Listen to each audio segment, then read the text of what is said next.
ডাকসু নির্বাচন নিয়ে নাটকীয়তার অবসান। ৯ সেপ্টেম্বরেই হবে ভোট। বাধা নেই এস.এম. ফরহাদের অংশগ্রহণে। নির্বাচন বানচালেই করা হয়েছিল রিট দাবি আইনজীবীর।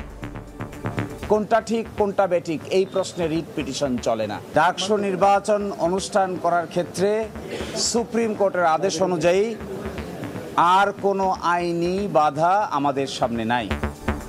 আপিল বিভাগের রায়কে স্বাগত জানালেন শিক্ষার্থীরা। শেষ দিনে রাকসুতে মনোনয়নপত্র তোলার হিড়িক, জাকসুতে জমজমাট প্রচারণা।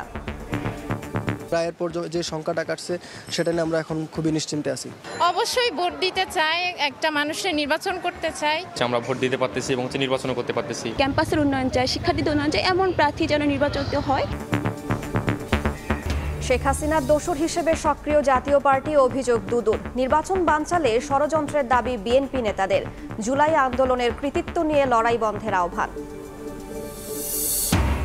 অচলাবস্থা কাটিয়ে স্বাভাবিক হচ্ছে চট্টগ্রাম বিশ্ববিদ্যালয়ে, চলছে ক্লাস পরীক্ষা। কৃষি বিশ্ববিদ্যালয়ের প্রশাসনিক কার্যক্রম শুরু। 7 দিনের মধ্যে হল খোলার আশা। চাঁদাবাজির অভয়ারণ্য যেন উত্তরা। রাজনৈতিক ছত্রছায়ায় যে যার মতো জোর করে আদায় করছে টাকা। দলীয় পরিচয়ে জড়িতদের বিরুদ্ধে নেওয়া হচ্ছে ব্যবস্থা। জিরো টলারেন্সে পুলিশও।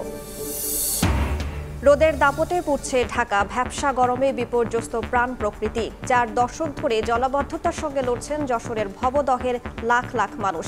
একের পর এক প্রকল্পেও মেলেনি সমাধান।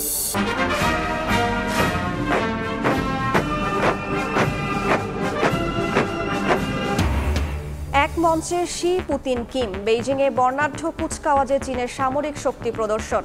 যুক্তরাষ্ট্রের বিরুদ্ধে ষড়যন্ত্রের অভিযোগ ট্রাম্পের।